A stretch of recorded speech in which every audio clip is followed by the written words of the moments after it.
然呢一幅作品係為一位前輩嘅工作室而創作。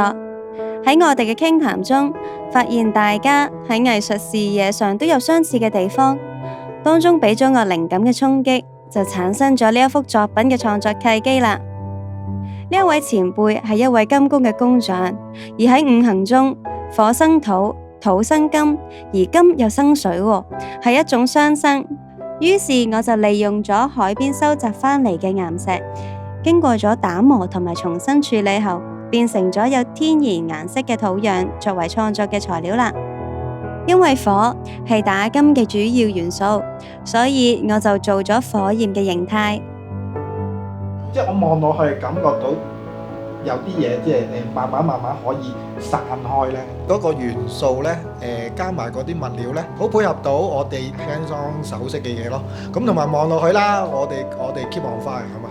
個顏色上啊，同埋嗰個配合上，好貼切到我哋個 keep on fire 嗰個精神。係啊，好，thank you，多謝你，多謝你。